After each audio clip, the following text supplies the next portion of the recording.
Hi, and welcome to Faith into Greatness. Today, the Lord inspired me to talk about the void.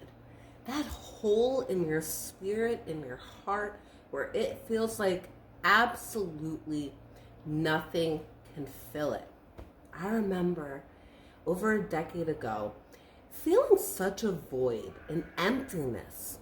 Have you ever felt an emptiness that was indescribable?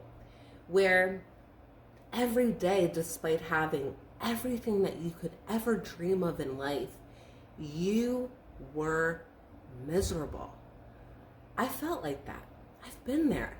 And I was there for decades. I lived in such a darkness in my spirit, in my soul. Every day I wondered, why am I here?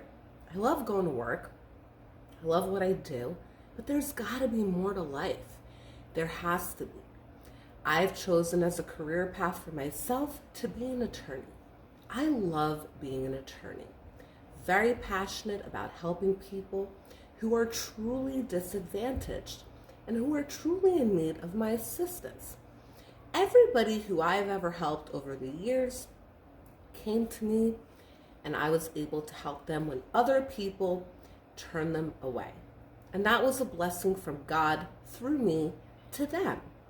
Anyway, I still didn't feel good about life, despite helping people, despite being charitable in nature, despite all this great stuff I was doing. I still had this emptiness and this hole. I really want to encourage all of you to understand something. There are many wealthy people who have a lot of money, who experience and understand true legacy wealth. Okay, people who have old money in their family, people who understand what true wealth is even. True wealth is very different from what a lot of people think. God will bless you with immense wealth, of course, but your real wealth doesn't come from actual money. Your true wealth comes from the blessing of God living within you. There are a lot of wealthy people who don't have anything to fill this void in their life. And they go every day doing things, and it's almost like every day is just a repetitive cycle for them. They can't seem to break out of it. They have everything that most people wouldn't want or need, and yet they're not in a place where they're truly happy, and they feel a sense of loneliness and emptiness.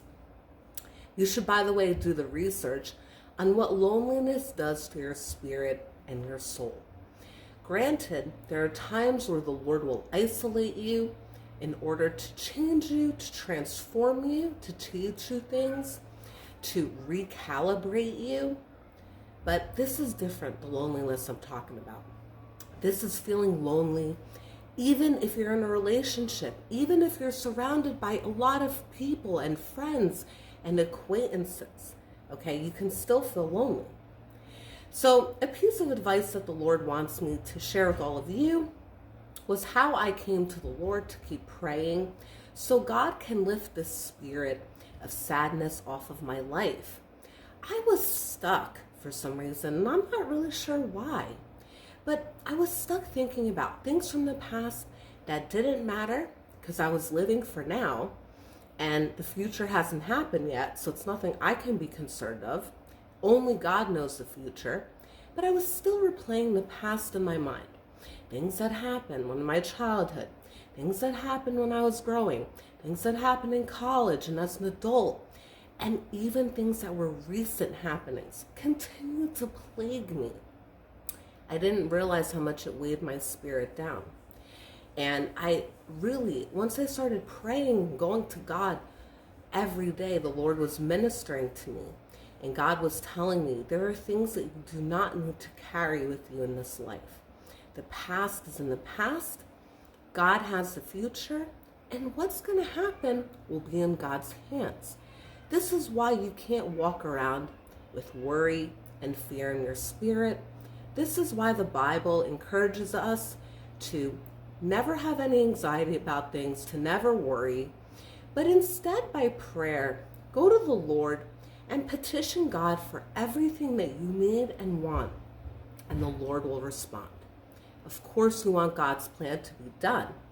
I always pray for the Lord's plan to be done. I don't want my plan to come into fruition. Thank God I'm not God. You know what I'm saying? Our Lord, is merciful. I'm not sure how merciful I'd be. Just kidding. But anyway, I hope and pray for each and every one of you. I hope and pray for each and every one of you for your sake, okay? For the sake of your children coming into this world, that the Lord recalibrate you to understand what true wealth is. It's a connection with God. It's the ability to call on God, to have God heal you, to have God answer your requests. Lord, I want to go live in this house, and I want this kind of car, and Lord, I'm willing to work for what it is that I'm asking for. And you present yourself to God in this way, and God will answer and move in your life. Please take rest in God. I hope you grow with God. I hope your connection with God gets really strong in your spirit, and that you never feel alone in this life. Take care, and God bless.